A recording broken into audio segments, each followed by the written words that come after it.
నమస్తే, welcome to Leo. మనతో ఉన్నారు సీనియర్ జర్నలిస్ట్ హేమ్ సుందర్ గారు. సార్ నమస్తే. నమస్తే అండి. సార్, గద్దర్ అవార్డ్స్ మళ్ళీ వచ్చేసాయి. అయితే గతంలో అవార్డులు ఫస్ట్ టైం అనుకోవచ్చు, ఇది రెండోసారి.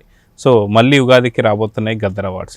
సో గద్దర్ అవార్డ్స్ ఎవరెవరికి వచ్చాయి ఏంటి అంటే ఏం చెప్తారు? అంటే అవార్డ్స్ రావడం చాలా మంది జనరల్గా లిస్ట్ వచ్చేస్తుంది. ఇప్పుడు కూడా వచ్చిన తర్వాత రాని వాళ్ళందరూ అలుగుతారు, వచ్చిన వాళ్ళు సంతోషంగా ఉంటారు. జనరల్గా నంది అవార్డ్స్ ఉన్నప్పుడు కూడా అవార్డ్స్ మీద విమర్శలు వస్తూ ఉంటాయండి. ఈసారి కూడా విమర్శలు వచ్చినాయి చాలా వరకు. పలానా హీరోకి రావాలి, రాలేదు. మనం అనుకుంటాం పలానా హీరోకి రావాలి, ఇదేంటి ఇలా వచ్చింది అని. ఒక్కొక్కసారి అనిపిస్తూ ఉంటుంది. ఒక వ్యక్తి ఉన్నాడు, ఒక జర్నలిస్ట్, ఈనాడులోనే మిత్రుడు, నీ కోసం అనే సినిమా ఏదో సినిమా వైట్లది ఏదో సినిమా ఉంది. అందులో మహేశ్వరి నటనకి ఖచ్చితంగా అవార్డు వచ్చి తీరుతుంది అని ముందే చెప్పాడు అతను. అతను చెప్పినట్టుగానే వచ్చింది. అంటే అతను ఏ సంబంధాలు లేవు అతనికి, నటన పరంగా అర్హత ఉంది, ఖచ్చితంగా వచ్చి తీరుతుందని అతను అంచనా వేశాడు. అలా వస్తే ఖచ్చితంగా అవార్డులు ఉన్నట్టేనండి. ఇప్పుడు ఉదాహరణకి ఇప్పుడు ఉత్తమ నటిగా గర్ల్ ఫ్రెండ్లో రష్మికకి వచ్చింది. ఉత్తమ నటిగా రష్మికకి వస్తుందని అసలు అవార్డుకి అర్హతమైన పాత్ర అని మనం ముందే అనుకున్నాం, డిస్కస్ చేసాం. ఆ అమ్మాయి సంఘర్షణ అనుభవిస్తుంది, ఎటు వెళ్ళాలి, ఆ పాత్రని డీల్ చేసిన రాహుల్ రవీంద్రను డీల్ చేసిన విధానం కానీ, హ్యాండిల్ చేసిన విధానం కానీ, మానసిక సంఘర్షణ వల్ల బాడీ లాంగ్వేజ్లో ఎలాంటి మార్పు వచ్చింది, అవన్నీ అద్భుతంగా అభినయించింది. ఖచ్చితంగా ఈ అమ్మాయికి అద్భుతంగా చేసిందని అనిపిస్తుంది. అట్లాగే వచ్చింది అవార్డు. అలా కొన్ని అవార్డుల విషయంలో ఈసారి వచ్చినప్పుడు రాజు వెడ్స్ రాంబాయి కానీ, ఇలాంటి దండోరా కానీ, అలాగే శివాజీకి కానీ, అలా కొన్ని జెన్యున్గా వచ్చినాయి కొన్ని అవార్డ్స్ విషయంలో. కొన్ని విషయంలో మాత్రం కొందరికి ఎందుకు ఇవ్వలేదు, కొందరికి ఎందుకు ఇచ్చారు అనేది అర్థం కాల. అలాంటప్పుడు జ్యూరీ మీద అనుమానాలు పడతాయి. జ్యూరీ తప్పు లేకుండా బయట నుంచి ఒత్తిళ్లు కూడా ఉండొచ్చు. అలా అనిపించిన వాటిలో కొంతమంది అనేది ఏంటంటే, బయటకు వచ్చిన తర్వాత బాలకృష్ణ గారికి అఖండ తాండవానికి ఉత్తమ నటిగా జ్యూరీ వాళ్ళు ఎంపిక చేశారు, కానీ అది రకరకాల ఒత్తిళ్ల వల్ల పేరు మార్చేశారని ఒక టాక్ వచ్చింది. అలాగే ఇట్లా కొన్ని పుస్తకాల విషయంలో కూడా కొన్ని మనకి విమర్శల మీద, పుస్తకాల మీద ఇచ్చే అవార్డులు కానీ విషయంలో కానీ ఇలా రకరకాల కామెంట్లు అయితే వచ్చేసినాయండి. మరి నిజంగా ఏం జరిగింది అనేది జ్యూరీ వాళ్ళు బయటికి చెప్పరు. రాజకీయపరమైన ఒత్తిళ్ళు ఉన్నప్పుడు అది బయటికి చెప్పరు, ఇలా జరిగింది. సో వాస్తవానికి కాంగ్రెస్ గవర్నమెంట్ వచ్చిన తర్వాత వెంటనే గద్దర్ అవార్డ్స్ ప్రకటించడం మనం చూస్తూ వస్తున్నాం.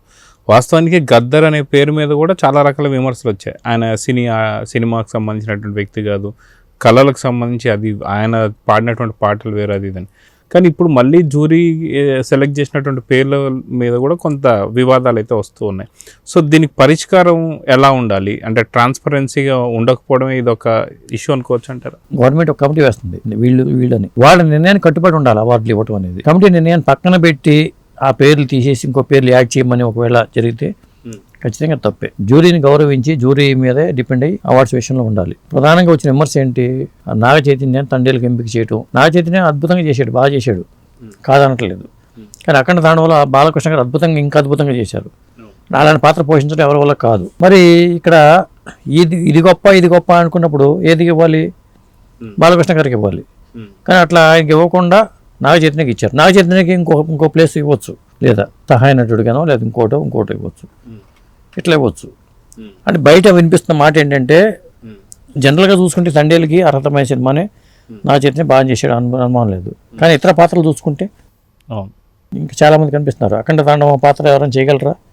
ఆ సమకాలికలు ఎవరు చేయలేరు కదా. మరి బాలకృష్ణ అద్భుతంగా నటించారు, ఆ పాత్రను మెప్పించారు. ఆ పాత్రను ఎందుకు జ్యూరీ ఎంపిక చేసిందనే మాటలు అనిపిస్తుంది. అది నిజాలు వాళ్ళు చెప్పాల్సింది, బయట ఏం జరిగిందనే విషయం వాళ్ళు చెప్పాల్సిందే. అదే మామూలుగా ఈ కమిటీకి సంబంధించి కొన్ని ఆరోపణలు కూడా వస్తున్నాయి.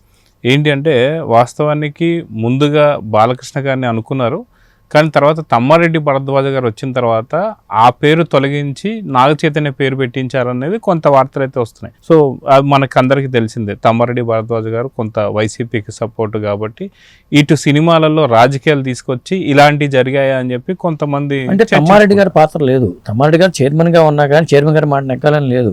బయట రాజకీయ పరంగా తిరిగి ఉండొచ్చుగా. అంటే బయట జరిగే చర్చ అయితే ఇదే జరుగుతుంది, అట్లా జరుగుతుంది. ఇంకోటి ఏంటంటే, ఆదిశేష గారిని కూడా ఎంపిక చేశారనేది. ఇప్పుడు కమల్ హాసన్ గారికి ఏంటంటే పైడి జయరాజ్ అవార్డు ఇచ్చారు. అలాగే మరి సుద్దాల అశోక్ తేజ సినారి అవార్డు ఇచ్చారు. ఇట్లా ప్రముఖుల పేర్లతో కూడా అవార్డులు ఇచ్చుకుంటూ వెళ్ళారు. అక్కడ కూడా మరి సంగీత శ్రీనివాసరావు గారికి అవార్డు వచ్చింది. అక్కడ చిరంజీవి గారికి ఎన్టీఆర్ స్మారక ఇచ్చారు. ఖచ్చితంగా 100% చిరంజీవి గారికి ఇవ్వడం న్యాయమే. ఎన్టీఆర్ అవార్డు చిరంజీవి గారికి ఇవ్వడం న్యాయమే. గతంలో బాలకృష్ణ గారికి ఒక పురస్కారం ఇచ్చారు, ఆ తరహాలో ఈసారి చిరంజీవి గారికి ఇవ్వడం అనేది సముచితమే. కానీ ఆదిశేషగిరి గారి పేరు లేదు, బాలకృష్ణ గారి పేరు లేదు. ఇలా కొన్ని పేర్లు రీప్లేస్ చేశారనే మాట వినిపిస్తుంది. నిజాలు మాకు తెలియదు, కానీ ఈ మాట వినిపిస్తుంది. జెన్యున్గా చూసుకున్నప్పుడు ఆదిశేషయ్య గారి విషయం పక్కన పెడితే సినిమాల పరంగా మనం చూసుకున్నప్పుడు కొన్ని పాత్రల పరంగా ఖచ్చితంగా బాలకృష్ణ గారికి అవార్డు వచ్చి తీరాలి అనే తరహాలోనే ఉంది ఆ పాత్ర. సినిమా కలెక్షన్స్ పరంగా ఎట్లా ఉంది, పాన్ ఇండియా పరంగా ఎలా ఉంది అనేది సెకండరీ. పాత్ర మెప్పించారా లేదా, ఎలా చేశారో, ఒక మెసేజ్ ఉంది పాత్రలో, ఇవన్నీ ఉంది. అవును, గర్ల్ ఫ్రెండ్ కూడా ఎక్కువ కలెక్షన్ థియేటర్లో పెట్టలేదు, బాగానే ఆడింది. అవును, అవార్డ్ విన్నింగ్ సినిమా అని మనం చెప్పేయచ్చు. సో వాస్తవానికి గతంలో మనం చూసుకుంటే సార్ కొన్ని సెలక్షన్స్ ఏవైతే ఉన్నాయో కొన్ని పేర్లు జ్యూరీ ఎంపిక చేసి అది బయట పోల్ కింద పెట్టడం కానీ లేదంటే మనకు ఇలాంటి కొన్ని చేస్తుంటారు అనమాట. సో అలాంటి ప్రయత్నాలు ఎందుకంటే ఇప్పుడు ఇట్లాంటి విమర్శలు వచ్చే కన్నా ఇలా పోల్ పెట్టి ప్రజల నుంచి అంటే అప్పుడు కూడా అండి ఫ్యాన్స్ పరంగా కొన్ని ఎంట్రీలు వచ్చేస్తాయండి. ఇది వరకు జ్యోతి చిత్ర పేరుతో అవార్డులు వచ్చేవి. అప్పుడు కృష్ణ ఉత్తమ సూపర్ స్టార్గా కృష్ణ గారిని ఎంపిక చేస్తూ వచ్చేవాళ్ళు. అదేం జరిగేదంటే అప్పుడు కూడా దాని మీద విమర్శలు వచ్చేవి. ఎందుకంటే కూపన్ ఇచ్చేవాళ్ళు, అన్ని ఆ కూపన్ కట్ చేసి ఫిల్ చేసి పంపించేవాళ్ళు. ఫ్యాన్స్ అతను ఏకం చేసి ఆ కూపన్ అన్ని కొనేసేసి పెట్టేసేవాళ్ళు. ఈ టైపులో ఇప్పుడు అవి రకరకాలుగా జరుగుతూ ఉంటాయి. అక్కడ కూడా జెన్యున్గా జరగడం అని లేదు. జ్యూరీకి ఇచ్చే బాధ్యత, ఎందుకంటే జ్యూరీ వాళ్ళు నమ్మకమైన వ్యక్తులకు ఇవ్వాలి. జ్యూరీలో నీళ్ళు ప్రలోభాల లొంగరని. కానీ జ్యూరీ చెప్పిన నిర్ణయానికి అక్కడ పక్క నుంచి ఒత్తిళ్ళు ఉండకూడదు, రాజకీయపరమైన ఒత్తిళ్ళు ఉండకూడదు. రాజకీయపరమైన ఒత్తిళ్ళు ఉన్నప్పుడు జ్యూరీ నిర్ణయాన్ని కూడా పక్కన పెట్టి లేదండి ఈయనకి ఇవ్వండి మనకు కావాల్సిన వాడు అనుకుంటే అప్పుడు పెట్టేస్తారు. అలా జరుగుతుంది, అలా జరగకూడదు. అంటే ఎలా చూడాలంటే సినిమాల విషయాలలో రాజకీయాలు లేదా రాజకీయపరమైనటువంటి ఈ యొక్క ఏమంటారు అనమాట చేరికలను ఎలా చూడాలి? అదే రాజకీయ ఒత్తిళ్ళు అనేవి అవార్డుల విషయంలో పనికిరావండి. జ్యూరీ తప్పు చేసినా ఉప్పు చేసినా జ్యూరీ నిర్ణయానికి కట్టుబడి ఉండాలి. జ్యూరీలో సభ్యులు ఉంటారు కాబట్టి వాళ్ళ ఒపీనియన్కి అనుగుణంగా ఉండాలి. ఇప్పుడు ఏం చేస్తారు, జ్యూరీ సభ్యులు ఎవరో బయటికి చెప్పరు. జ్యూరీ సభ్యులు ఎవరో ఇట్లా జరిగింది బయటికి చెప్పరు కూడా. అక్కడ ఇంటర్నల్గా జరిగిన విషయాన్ని బయటికి చెప్తే మళ్ళీ జ్యూరీ వాళ్ళ విశ్వాసాన్ని కోల్పోయినట్టు అవుతుంది. కాబట్టి జ్యూరీ వాళ్ళు చెప్పరు, వాళ్ళు ఇచ్చి. కానీ బయటికి లీకుల ద్వారా వచ్చేస్తూ ఉంటాయి కొన్ని విషయాలు. అలా లీకుల ద్వారా వచ్చింది ఏంటంటే కొన్ని రీప్లేస్మెంట్ జరిగింది, ఏమేమి జరిగింది తెలియదు. కానీ కొన్ని విషయాలు బాగా చేశారు వాళ్ళు. రాజుబెడ్స్ రాంబాయి కానీ, దండోరా కానీ, శివాజీని ఎంపిక చేయడం కానీ, 8 వసంతాల హీరోయిన్ అనంతి కానీ ఎంపిక చేయడం కానీ, ఇట్లా ఇవన్నీ కొన్ని చాలా బాగా జరిగినాయి. మళ్ళీ అక్కడ జెన్యున్గా కొన్ని కనిపించినాయి. అంటే జ్యూరీ బాగానే పనిచేసింది. అంటే అక్కడ ఒత్తిడి లొంగకుండా ఇచ్చి ఉంటారేమో, మిగతా విషయాల్లో ఒత్తిళ్ళు ఏమైనా పనిచేసినాయేమో, ఇలా ఆలోచించుకోవాల్సిన పరిస్థితి వచ్చింది. సో ఓవరాల్గా మనకి ఉగాది పండుగ మార్చి 19వ తారీఖు ఈ అవార్డులు ప్రకటిస్తున్నారు అని చెప్పి, ప్రతి ఉగాదికి ఈ అవార్డులు ఉంటాయని చెప్పి తెలుస్తుంది. కానీ ఇక్కడ ఇంకొక సమస్య కూడా ఎక్కడ వస్తుందంటే, 2 తెలుగు రాష్ట్రాలలో అటు నంది అవార్డులు ఆగిపోయి చాలా సంవత్సరాలు అయిపోయింది. కానీ ఇక్కడ వచ్చి గద్దర్ అవార్డు అని చెప్పి కొత్తగా స్టార్ట్ చేశారు. కానీ నంది అవార్డ్స్కి ఎందుకు ఇంత సమయం పడుతుందని చెప్పి ఇక్కడ గద్దర్ అవార్డ్స్ టైంలోనే అక్కడ చర్చలు కూడా జరుగుతుంది. ఎందుకంటే అన్నిటికన్నా ప్రతిష్టాత్మకమైన అవార్డు అంటే నంది అనుకోవచ్చు. దాని గురించి మీరు అంటే ఒకటి నేను చెప్పేది ఏంటంటే 2 రకాల అవార్డులు ఇవ్వకూడదు. తెలుగు సినిమాగా చూడాలి. ఇక్కడ తెలుగు సినిమా అవార్డులు ఒకే అవార్డు ఉండాలి, కానీ 2 అవార్డులు ఉండకూడదు. సరే 2 అవార్డులు వచ్చినాయి కాబట్టి మనం ఏం చెప్పట్లేము.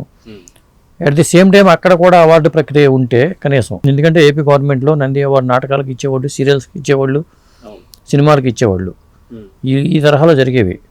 కాబట్టి వాటిని పునరుద్ధరించి కంటిన్యూ చేసుకుంటే ఇప్పుడు ఏమవుతుందంటే ఆ క్రెడిట్ అంతా తెలంగాణ గవర్నమెంట్కి వెళ్తుంది, ఏపీ గవర్నమెంట్కి రావట్లా. సినిమాలకు అవార్డులు వీళ్ళు ఇస్తున్నారనే ఒక ఒపీనియన్ క్రియేట్ అవుతుంది. కాబట్టి అక్కడ కూడా ఎఫ్డీసీ చైర్మన్ పదవిని భర్తీ చేసి అక్కడ కూడా ఈ జ్యూరీ వేసి ఈ అవార్డులు ఇస్తే మాత్రం ఖచ్చితంగా న్యాయం జరుగుతుంది. లేకపోతే ఏమవుతుందంటే కానీ మళ్ళీ అక్కడ నిబంధనలు కొన్ని మార్చుకోవాలి. ఇక్కడ అవార్డు వచ్చిన సినిమాలు అక్కడ ఎంపిక చేయకుండా ఉంటాము. మళ్ళీ తేడాలు వచ్చినాయి అనుకోండి, అక్కడ ఎట్లా జరిగింది ఇక్కడ ఎట్లా జరిగింది కంపారిజన్ వస్తుంది. ఇక్కడ ఎట్లా ఇచ్చారో దీనికి ఇన్ని అవార్డులు వచ్చినాయి, దానికి అక్కడ రాలేదు ఏంటికనే ఇది వస్తుంది. ఒకసారి ఒకళ్ళు అవార్డు ఇచ్చిన తర్వాత వాటిని పరిహరించేసి చేసుకుంటే బెటరు. అట్లానే చేయాలి. అది ఇది కొద్దిగా కాంప్లికేటెడ్ వ్యవహారం చెప్పాలంటే. సో చూద్దాం సార్, మొత్తానికి గద్దర్ అవార్డ్స్ మార్చి 19వ తారీఖు ఉగాది సందర్భంగా రాబోతున్నాయి. సో చూద్దాం సార్ ఏం జరగబోతుందో. నమస్తే. నమస్తే అండి.